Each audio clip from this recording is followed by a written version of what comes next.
The widow found a Comanche in the snow fleeing from something that had left blood in his wake. Mercy Blackthorn pressed her body against the howling wind. Each step forward, a fight against the blizzard that had swallowed her world whole. Storm had taken her milk cow. Without that cow, winter would claim her the way it had claimed everything else she'd ever loved. Her boots sank deep into fresh powder. The cold bit through her wool coat and settled in her bones. She'd lived 2 winters alone on this mountain since Jacob died. 2 winters of talking to herself and counting every bean in her stores. The cow was her lifeline. She would not lose it to this storm. The wind carried something darker than snow. A metallic scent that made her stomach turn. Blood on the air meant predators. Or worse, she found him face down in a drift 20 yards from her fence line. Dark hair spread against white snow. Blood traced a path from where he'd crawled. His buckskin shirt was torn at the shoulder. His breathing came shallow and quick. Mercy stopped. Her heart hammered against her ribs. A Comanche warrior. Here, now bleeding into her snow. The sound of horses cut through the wind's wail. Cavalry mounts. She knew their heavy hoofbeats from the patrols that sometimes passed her valley. They were close, too close. The man's eyes fluttered open. Dark as winter nights. Pain twisted his features, but something else burned there. Desperation. The bones, he whispered. His voice barely carried over the storm. They cannot have the bones. His hand clutched a leather pouch against his chest. Whatever was inside had cost him blood to protect. The hoofbeats grew louder. Mercy looked toward her cabin, warm, safe, empty of complications that could destroy what little piece she'd carved from this mountain. She could walk away, pretend she'd never seen him. Let the storm and the soldiers sort out whatever chase had brought violence to her valley. But Jacob's voice echoed in her memory. The way he'd spoken about doing what was right, even when it wasn't easy, even when it cost everything. She grabbed the Comanche under his arms and pulled. He was heavier than she'd expected. Solid muscle and dead weight. Her boots slipped in the snow as she dragged him toward her root cellar. The door was hidden behind her cabin. If the soldiers didn't look too hard, they might miss it. The horses appeared through the white curtain just as she got him through the cellar door. She left him sprawled on the dirt floor among her potato barrels and winter stores. His breathing was getting worse. Captain Cross's voice boomed across her yard. She knew him from his previous visits, always asking questions about who she'd seen, always watching her with eyes that suggested he knew more than he was saying. She stepped out to meet them. Snow immediately collected on her shoulders. "Ma'am," Cross touched his hat brim. Ice clung to his mustache. Rough weather to be outside. Lost my cow to the storm. She kept her voice steady, then tracking her. "See anyone else out here? We're following tracks. Just me in the wind." Cross studied her face. His eyes were pale blue and cold as the storm around them. "You sure about that? Blood trail leads right to your property. Could be from anything, wolves, mountain cats. Plenty of things bleed in weather like this. Mind if we look around?" It wasn't really a question. She minded everything about this man and his soldiers. But refusing would confirm his suspicions. "Look all you want. I got nothing to hide." Cross nodded to his men. They spread out across her small homestead, checking her barn, her chicken coop, the woodshed where she kept her tools. They moved with the efficiency of men who'd done this before. One soldier approached the area near her root cellar. Mercy's chest tightened. The wind picked up. Fresh snow began covering the drag marks she'd left. The storm was helping her whether she deserved it or not. "Nothing here, Captain," the soldier called out. Cross wasn't satisfied. His pale eyes swept her property again, looking for signs of deception, for cracks in her story. "Funny thing about tracks in snow," he said. "They tell stories even when folks don't want them told." Stories change when the weather does. That they do. He pulled his coat tighter. You find that cow, you let us know. Might be we can help each other out. The threat was quiet but clear. Cross believed she was lying. He'd be back. The patrol mounted up and disappeared into the Queveya. Blizzard. Mercy waited until the sound of hoofbeats faded completely before she returned to the cellar. The Comanche was conscious, sitting up against a barrel with his hand pressed to his wounded shoulder. Blood seeped between his fingers. Why? His voice was stronger now but still strained. Don't know, she meant it. She'd acted on instinct. The same instinct that had kept her alive on this mountain. Sometimes survival meant helping. Sometimes it meant hiding. Today it had meant both. She brought water and clean cloth from her cabin. The shoulder wound was deep but clean. A bullet had passed through without hitting bone. He'd live if infection didn't set in. He watched her work without speaking. His eyes followed her movements, measuring her intentions. The leather pouch lay beside him. Whatever was inside had rattled when she'd moved him, like small stones. Or bones. What are you protecting? She asked. He didn't answer. Those soldiers. We'll be back. They know something happened here. Then you should have left me in the snow. Maybe, but I didn't. She finished binding his shoulder. The bleeding had slowed. Color was returning to his face. I am Swift Eagle, Mercy Blackthorn. He nodded as if her name meant something, as if he'd heard it before. The wind rattled. Her cellar door.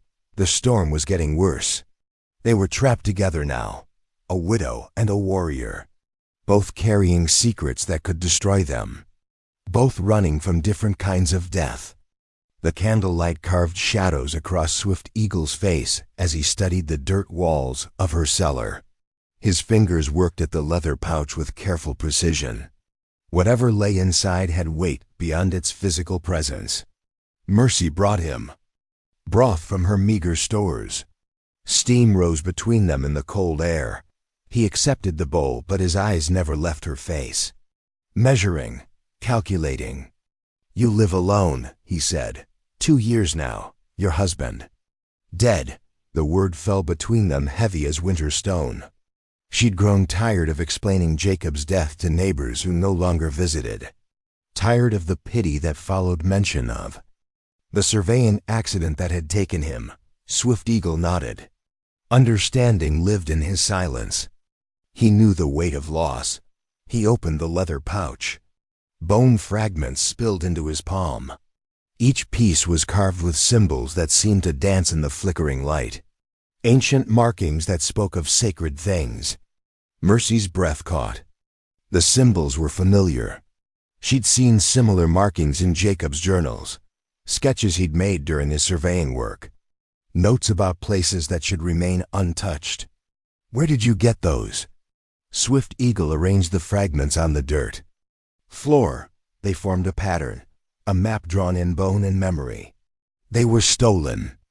I am returning them. To where? He looked at her then. Really looked, as if trying to see past her skin to whatever truth lived beneath.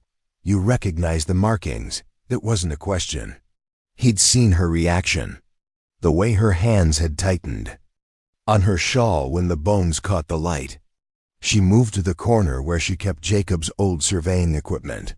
His compass, his measuring tools, the leather journal where he'd recorded his final observations. She brought the journal back to the candlelight. The pages fell open to sketches that matched the bone fragments. Sacred sites marked with careful detail. Notes about burial grounds that predated the territory maps. Places Jacob had sworn to protect. Swift Eagle went still. His eyes moved from the journal to her face. Jacob Blackthorn was your husband. You knew him. He made a promise before he died. The words hit her chest like thrown stones. Jacob had died alone on a mountain ridge. His horse had returned without him. She'd found his body 3 days later, broken on the rocks below a cliff where he'd been surveying. What promise? Swift Eagle touched one of the bone fragments. His finger traced symbols that spoke of the dead and their resting places, to help return what was taken. To see the bones of my ancestors laid to rest where they belong. The cellar. Walls seemed to close around them. All this time she'd believed Jacob died chasing money, surveying land for men who wanted to carve up the territory and sell it to the highest bidder. She'd carried shame for his greed along with grief for his death. Jacob wasn't working for land speculators. No, he was working against them.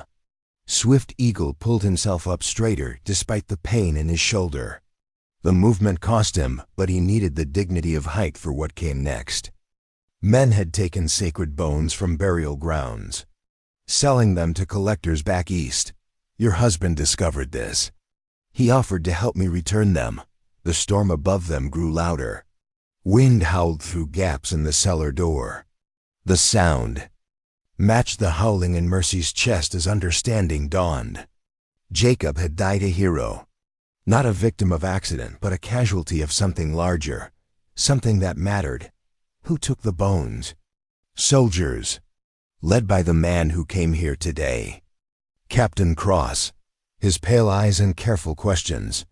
The way he'd watched her property. He wasn't just tracking Swift Eagle. He was protecting his own crimes. Cross killed Jacob. Swift Eagle didn't need to answer. The truth lived in his silence. Mercy's hands shook as she turned pages in Jacob's journal. His final entry spoke of meeting arrangements. Times and places where sacred items would be returned. The last entry was dated 3 days before his death. The accident hadn't been an accident. She'd spent 2 years mourning a man she thought had died for greed. Instead, she should have been honoring a man who died for justice. Why didn't you come to me before? I tried. Cross has been watching you, waiting to see if your husband told you anything before he died. The isolation she'd wrapped around herself hadn't been protection. It had been a cage. Cross had used her grief to keep her contained while he hunted for the very bones that now lay between them on her cellar floor. Swift Eagle began gathering the fragments. Each piece was precious, sacred, worth dying for. I have to finish what he started. Where? He hesitated. Trust was a luxury neither of them could afford. But necessity had made them partners whether they wanted it or not. The burial ground is in the high country. 3 days' ride if the weather holds. The weather won't hold. Above them the storm raged with renewed fury. They were trapped until it passed. And when it did pass, Cross would return with more men and harder questions. Swift Eagle's shoulder had stopped bleeding, but infection was already setting in. Mercy could see it in the heat that radiated from his skin. In the tightness around his eyes. He was running out of time. You can't travel in this condition. I have no choice. The bone fragments caught candlelight and threw dancing shadows on the cellar walls. Sacred remains of people who'd been waiting too long to go home. Jacob had promised to help them find peace. His death had only delayed their journey. Mercy closed her husband's journal. The pages held his final gift to her. Not just truth about his death, but purpose for her life. Then we go together. Swift Eagle studied her face in the candlelight, looking for deception, for weakness that would get them both killed. This is not your burden. Jacob made it mine when he married me. You made it mine when you bled in my snow. The storm shook her cellar door. Soon Cross would return. Soon. They'd have to choose between safety and sacred duty, between hiding and honoring the dead. The bones waited between them, patient as winter, certain as spring's eventual return. Dawn brought silence that felt wrong. The storm had passed, but left something harder in its wake. Mercy climbed from her cellar to find Cross's men positioned around her valley, blue uniforms against white snow. A careful net drawn tight. They weren't hiding their presence anymore. Swift Eagle pulled himself up beside her. His fever had broken during the night, but weakness still lived in his movements. The bone fragments were secured in their pouch against his chest. Sacred cargo that had already cost too much blood. How many? He asked. Mercy counted the positions. Soldiers at the valley mouth. More on the ridge above her cabin. Cross had brought his full patrol this time. 12, maybe 15. The captain himself sat his horse near her fence line. Close enough to watch, far enough to avoid rifle range. He'd learned patience from years of hunting men who didn't want to be found. There's something else, Swift Eagle said. Mercy followed his gaze to the eastern hills. Smoke rose thin and straight in the still air. A signal fire. Someone else was watching her valley. Apache? Iron Hawk. He leads warriors from 3 tribes. Now. Swift Eagle's voice carried weight that spoke of old wounds. History written in scars and broken treaties. Why is he hunting you? He believes I killed his son. The words fell between them heavy as winter earth. Another death. Another. Grief that demanded payment in blood. Mercy studied the distant smoke. Cross's cavalry controlled the valley floor. Iron Hawk's warriors held the high ground. She and Swift Eagle were caught between 2 forces that wanted them dead for different reasons. Did you? Swift Eagle touched the pouch at his chest, the sacred bones that had brought all this violence to her peaceful valley. His son died trying to protect the burial grounds from men who came to steal. I tried to save him, but you failed. Yes. The admission cost him. Mercy could see it in the way his shoulders drew inward. Failure was a burden he'd carried alone until now. Iron Hawk doesn't know the truth. Truth is a luxury when your child is dead, Mercy understood. She'd spent 2 years believing lies about Jacob's death, because lies were easier than investigating truth. Grief made people desperate for someone to blame. Movement caught her eye. Cross was riding toward her cabin. Alone this time, confident in his trap. She met him at her door. Snow crunched under his horse's hooves. His pale eyes held satisfaction that made her stomach turn. Morning, Mrs. Blackthorne. Sleep well? Well enough. Funny thing about storms. They clear the air. Make it easier to see things that were hidden. Cross dismounted. His boots hit the ground with authority. This was his territory now. She was just a woman living on it by his permission. Found some interesting tracks this morning, leading right to your root cellar. Mercy kept her face blank. Cross was fishing. If he'd found Swift Eagle, he wouldn't be talking. Lots of tracks around here. Animals seek shelter in storms. This animal bleeds red as you or me. Cross moved closer. Close enough that she could smell tobacco on his breath. See the cruelty that lived behind his civilized manner. Here's what's going to happen. You're going to produce my fugitive, along with whatever he stole from that burial site. Then you're going to pack your things and leave this territory. And if I don't, then I'll assume you're harboring enemies of the government. That carries serious consequences. The threat hung between them clear as morning air. Cross had the authority to destroy her life, take her land, brand her a traitor. But he needed her cooperation to get what he wanted. That gave her power even if she didn't know how to use it yet. I told you yesterday. I haven't seen anyone. Cross smiled. The expression held no warmth. Your husband told me the same thing. Right before he had his accident. The words hit her chest like thrown rocks. Cross was admitting to murder, daring her to respond, showing her what happened to people who crossed him. Jacob fell from a cliff. Jacob got pushed from a cliff after he refused to tell me where those sacred bones were hidden. Rage built in Mercy's chest like steam in a kettle. 2 years of grief and guilt and self-blame collapsed into pure fury. Cross had killed her husband, destroyed her life, left her alone on this mountain with nothing but sorrow for company. You son of a snake. Careful, Mrs. Blackthorne. Accidents run in families. Cross remounted his horse. The conversation was over. He delivered his message and his threat. You have until sunset. Produce my fugitive or face the consequences. He rode back toward his men, leaving Mercy alone with truth that burned worse than winter wind. She returned to the cellar where Swift Eagle waited in the shadows. He'd heard everything. The admission of murder, the threat against her life, the deadline that would determine whether they lived or died. Jacob didn't tell him about the bones. No, your husband died protecting them. Swift Eagle pulled himself to his feet. The movement caused him pain, but he needed the dignity of standing for what came next. I won't let you die for my burden. It's not just your burden anymore. Mercy opened Jacob's journal to the final pages. His careful maps of the territory. Notes about hidden paths through the mountains. Routes that avoided the main trails.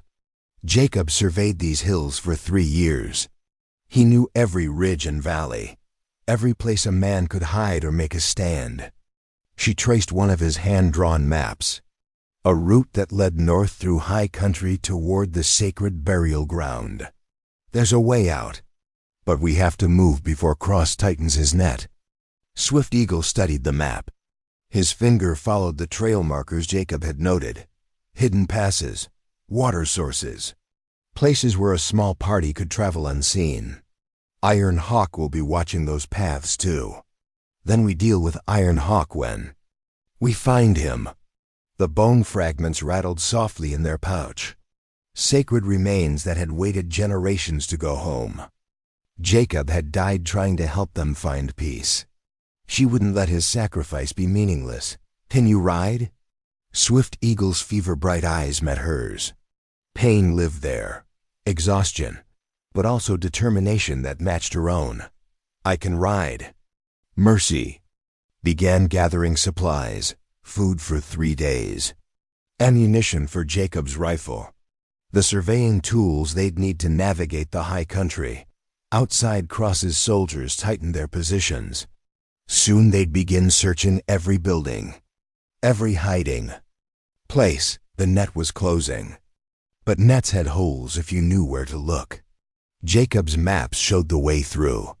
His final gift to the wife he'd left behind and the mission he'd died protecting. The sacred bones waited for their journey home, patient as mountains, certain as justice delayed but not forgotten. Time was running short, but morning light revealed paths that darkness had hidden. The hunt was about to begin. They moved through Jacob's hidden path like ghosts carrying ancient secrets. Mercy led with her husband's compass in her palm. Swift Eagle followed despite the fever that made his hands shake on the reins. Behind them, Cross's soldiers spread through the valley in a careful search that would find their trail within hours. The mountain path climbed through pine and shadow. Jacob had marked it in his journal as a surveyor's route. Too narrow for wagons, too steep for casual travel. Perfect for people who needed to disappear. Snow muffled their horses' hooves. The air grew thin as they climbed toward places where winter never fully retreated. Swift Eagle swayed in his saddle but kept moving. The sacred bones in their pouch pressed against his chest with each step. There, Mercy pointed to smoke rising from a ridge above them. Iron Hawk's signal fires had multiplied during the morning. Apache warriors were moving to cut off escape routes. The net was tightening from both directions. They reached Jacob's old surveying camp by midday, a clearing where he'd measured distances and calculated elevations. His equipment markers still stood among the trees, rusted stakes driven into ground that remembered his careful work. Swift Eagle dismounted with difficulty. His fever was worsening. Infection from the shoulder wound was spreading despite Mercy's care. How much further? She asked. 2 days, maybe 3. He wouldn't last 3 days. They both knew it, but neither spoke the truth aloud. Mercy studied Jacob's maps. The surveying camp sat at a crossroads of mountain paths. Routes that led north toward the sacred burial ground. Others that curved back toward settlements in the valley. Cross had anticipated this. He knew the territory as well as any man. Knew that fugitives would eventually reach places where choices had to be made. The captain emerged from the tree line with 3 soldiers. His pale eyes took in their small camp, the wounded warrior. The widow who'd chosen sides in a war she didn't understand. End of the line, Mrs. Blackthorne. Cross's rifle stayed low, but ready. His men spread out to cover escape routes. Professional hunters who'd done this dance before. You've led us quite a chase, but mountain paths only go so far. Swift Eagle's hand moved toward the knife at his belt. Slow motion betrayed by fever and pain. Cross saw the movement and smiled. I wouldn't. My men have orders to shoot at the first sign of trouble. Mercy stepped between them. Her body was small, but her presence filled the clearing. You murdered my husband. Your husband made a choice, chose sacred bones over his own life. Seems foolishness runs in the family. Cross dismounted. Confident now that his prey was trapped. The hunt was nearly over. Here's what's going to happen. Your friend is going to hand over those stolen artifacts. Then you're both going to disappear into these mountains permanently. The bones aren't stolen. They're going home. Home is where I say it is. Those bones are worth more than your lives 10 times over. The clearing went quiet. Wind moved through pine branches above them. Somewhere in the distance a hawk cried. Then Iron Hawk stepped from the shadows. The Apache leader moved without sound. His warriors materialized from positions that had been invisible moments before. 6 men with painted faces and weapons that spoke of different wars fought for different reasons. Cross's soldiers swung their rifles toward the new threat. But they were outnumbered and surrounded. The professional hunters had become the hunted. Iron Hawk's eyes found Swift Eagle. Years of grief and rage lived in that gaze. His son's death demanded payment. Blood for blood was the only currency that mattered. You have something that belongs to me. Your son died protecting sacred ground. I tried to save him. Lies. Iron Hawk's voice carried the weight of mountains. Absolute certainty, born from absolute loss. Swift Eagle pushed himself to his feet, despite the fever. He faced Iron Hawk across ground where truth and lies had equal power. Your son fought beside me against men who came to steal from the dead. He died with honor. He died because of you. He died because of them. Swift Eagle pointed at Cross, the captain who'd killed Jacob, who'd ordered the raid on the burial ground, who'd turned sacred places into battlefields. Cross raised his rifle. The movement was smooth and practiced. But Iron Hawk was faster. The Apache leader's knife found Cross's wrist before the captain could fire. The rifle dropped into snow that began turning red. You led the raid, Iron Hawk said. Cross clutched his wounded arm. Blood seeped between his fingers. His pale eyes showed fear for the first time. I was following orders. Whose orders? Government orders. To secure artifacts of historical value. You mean to steal from the dead? Cross looked toward his soldiers for support. But they'd lowered their weapons. The truth was reshaping loyalties in ways that rank couldn't control. Swift Eagle pulled the bone pouch from his shirt. Sacred fragments that had started this chase, that had cost lives and broken families. These are not artifacts. They are ancestors waiting to go home. He opened the pouch. Let the carved bones spill into his palm. Ancient symbols caught afternoon light and threw dancing shadows on the snow. Iron Hawk stepped closer. His anger was dissolving into something deeper. Recognition. Understanding. Those markings. I know them. They mark the old burial ground, where all our peoples laid their dead to rest. My grandfather spoke of such a place. Swift Eagle held out the bones, an offering that carried more weight than gold. Your son died protecting this place. Died with honor beside me. Iron Hawk stared at the sacred fragments, seeing past years of grief to truth that lived beneath. Show me where. He fell, I will show you where he stands guard, where his spirit protects the ancestors. The clearing held its breath. Two warriors separated by grief were finding common ground in shared purpose. Cross tried to reach for his dropped rifle. Iron Hawk's foot pinned his wrist to the snow. You will answer for what you've done.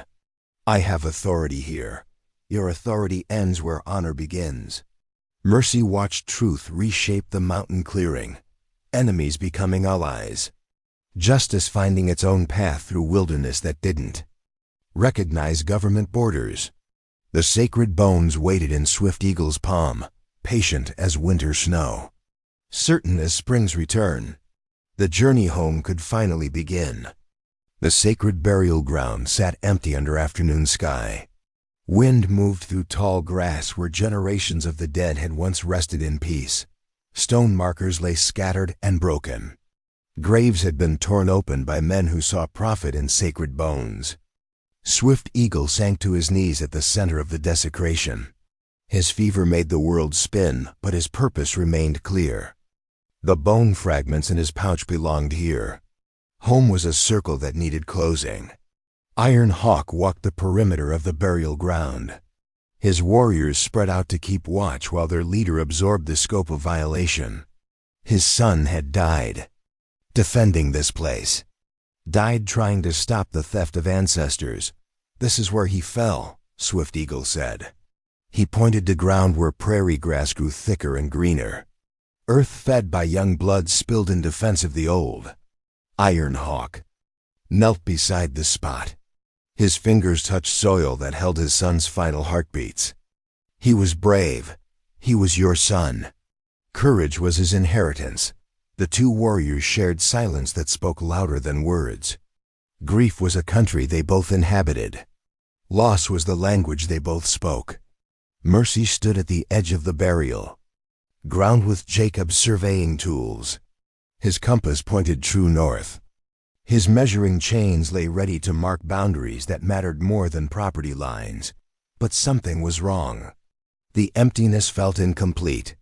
She opened Jacob's journal to his final entries, his careful notes about the burial ground, measurements, and markers that didn't match what lay before them. This isn't right, she said. Swift Eagle looked up from his place among the scattered stones. Fever made his eyes bright, but not blind. What do you mean? Jacob's measurements. The burial ground he mapped was twice this size. These aren't all the graves. She showed him the journal pages. Jacob's precise drawings showed a larger site, more graves, a sacred place that extended beyond what they could see. Iron Hawk joined them. His knowledge of the old ways was deeper than survey maps. My grandfather spoke of burial grounds that were moved when the white soldiers came, bones taken to safer places. Moved where? Iron Hawk pointed north toward higher ground. Ridges that caught morning light and held it through the day. Where? The sun touches first and leaves last. They climbed toward the northern ridge through grass that whispered ancient secrets. Cross's remaining soldiers followed at a distance, disarmed but not dismissed. Witnesses to justice they didn't understand. The true burial ground revealed itself slowly. Stone cairns that had weathered generations. Medicine wheels that marked sacred directions. Graves that had been carefully tended until recent years. And at the center of it all, evidence of Jacob's final work. Surveying stakes marked a careful grid. Measurements that spoke of respectful relocation. Tools arranged with precision that honored the dead while protecting them from violation. Mercy found his final marker. A wooden stake with notches that marked distances. Carved into the wood were words in Jacob's careful hand. Sacred ground, protected by law of conscience. He did it, she whispered. He moved them. Swift Eagle pulled the bone fragments from their pouch. The carved pieces. That had started this chase. That had cost so much blood, but now the truth was clear. These weren't stolen bones. They were guideposts. Markers that showed where the ancestors had been moved. A map that led to safety instead of violation. Your husband finished the work. Iron Hawk said. He died protecting the secret. They found Jacob's body at the base of the northern cliff. Not where Mercy had discovered him 2 years ago. Here, at the edge of the sacred ground he'd died protecting. Cross had moved the body, hidden the evidence of murder.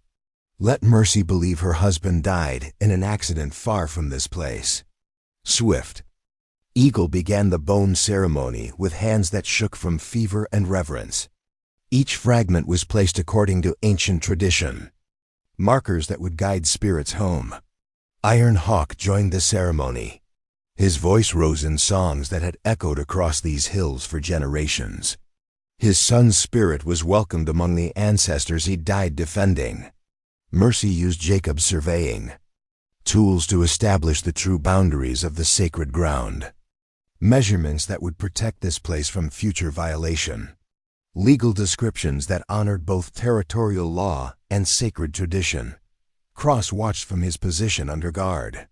His wounded arm was bound, but his pride remained untreated. You think this changes anything? There are more men coming. More soldiers who follow orders. Then they'll find a properly surveyed and legally protected burial ground, Mercy said. She showed him Jacob's final calculations. Boundaries that placed the sacred ground within territorial protection. Legal descriptions that would hold up in any court. Your husband was more clever than I gave him credit for. Jacob was many things you never understood. The bone ceremony concluded as sun touched the western mountains. Sacred fragments had found their way home. Ancestors could rest in peace protected by law and conscience. Swift Eagle collapsed as the final song ended. Fever and exhaustion claimed him despite his completed mission. Iron Hawk caught him before he could fall. Rest, brother. The bones are home. My son can rest too, Iron Hawk added. His death had meaning. Cross's soldiers had grown quiet during the ceremony, witnessing something they'd never seen before. Sacred ground that commanded respect even from men who'd been trained to take it. One of them approached Cross, a young sergeant whose uniform still carried creases from the supply wagon. Captain, the men want to know our orders. Cross looked at the burial ground, at the ceremony that had transformed enemies into family, at justice that had found its own path through wilderness. We returned to fort.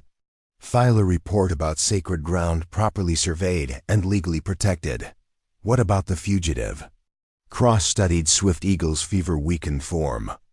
The warrior who'd completed his mission despite impossible odds. What fugitive? I see a man returning ancestors to their proper rest. The soldiers mounted up and rode toward the valley, leaving sacred ground to those who understood its value. Night fell over the burial ground where the dead finally rested in peace, where the living had found ways to honor both law and tradition. The bones were home. The circle was complete. Justice had its own surveying tools, its own way of measuring what mattered. Spring arrived early that year. Snow melted from the sacred burial ground in patterns that followed ancient watercourses. The earth beneath was rich and dark, ready for new growth. Swift Eagle's fever had broken during the night. He woke to sunlight streaming through the canvas shelter Iron Hawk's warriors had raised. His shoulder was healing clean. The infection that had nearly killed him was gone. Mercy sat beside Jacob's grave marker, a simple stone cairn that honored both her husband's memory and the sacred ground he died protecting. She'd spent the dawn hours reading his journal, learning about the man she'd married but never fully known. Iron Hawk approached with careful steps. Grief was a territory that required respectful navigation. Your husband was a good man, better than I understood while he lived. Understanding comes when the heart is ready. Iron Hawk's own grief had transformed during the ceremony. His son's death now carried meaning beyond loss. The boy had died protecting something sacred. His spirit would guide future generations. Cross's military escort had arrived at first light, not to arrest anyone, but to escort the captain back to territorial headquarters. His superiors wanted explanations for the unauthorized pursuit. Questions about dead husbands and sacred bones. The young sergeant who'd questioned Cross's orders now served as temporary commander. He approached Mercy with documents that required signatures. Military survey confirms this as protected burial ground. Your husband's legal descriptions will be filed with territorial government. Mercy signed the papers with Jacob's pen. His surveying tools would continue their work of measuring what mattered, establishing boundaries that honored both law and conscience. What happens to Cross? Court-martial, murder charges. Your testimony will be required. Justice moved slowly through official channels, but it moved. Truth had its own momentum. Once set in motion, Swift Eagle joined them as the military escort prepared to depart. His strength was returning, but something deeper had changed. The sacred mission that had driven him for months was complete. Now he needed new purpose. "Where will you go?" Mercy asked.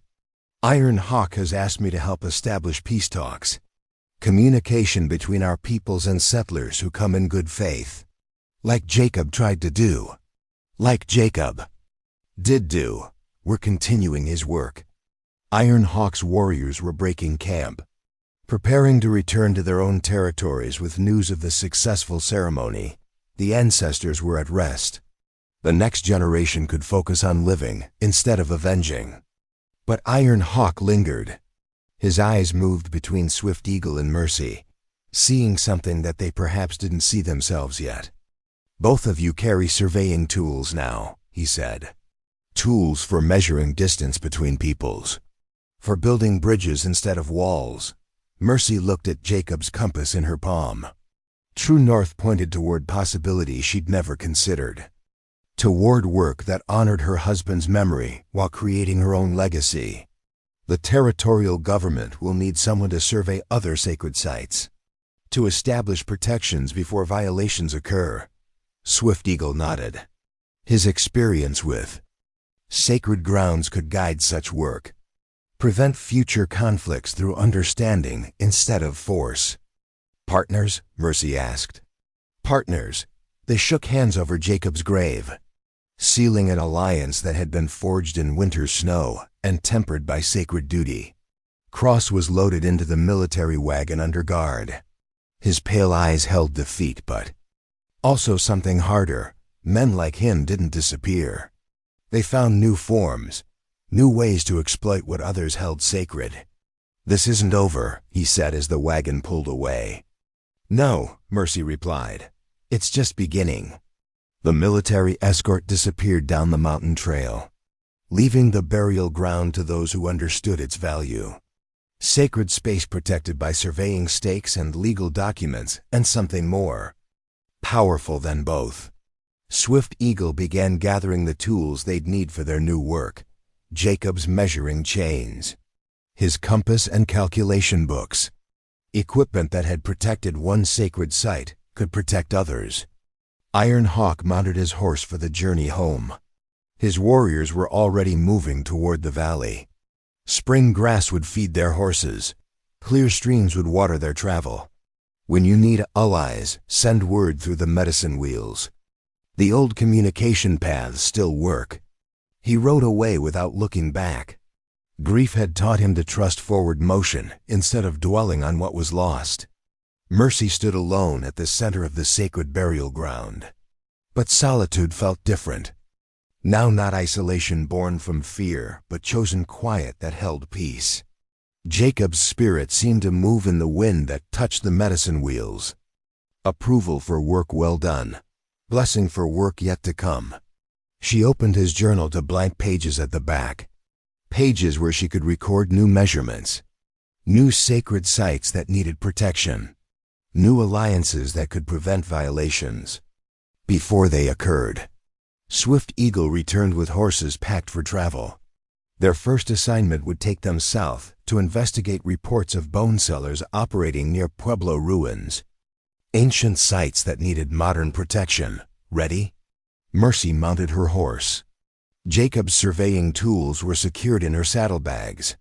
His compass pointed toward territory that needed measuring by people who understood the difference between land and sacred ground.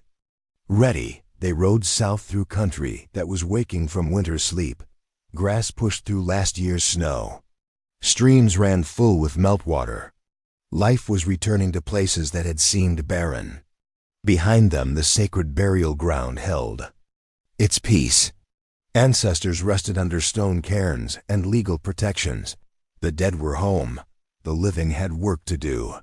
Spring brought new growth to old ground. Hope took root in soil that had known too much sorrow. The survey work continued. Partners measured distances that mattered, boundaries that honored both worlds. And that is all to the story for now. Please let me know where you are tuning in from. Perhaps we will create a story there. Consider liking this video and subscribing to our channel. And if you enjoy our content, click this video on your screen. I promise you, it's worth watching. See you tomorrow.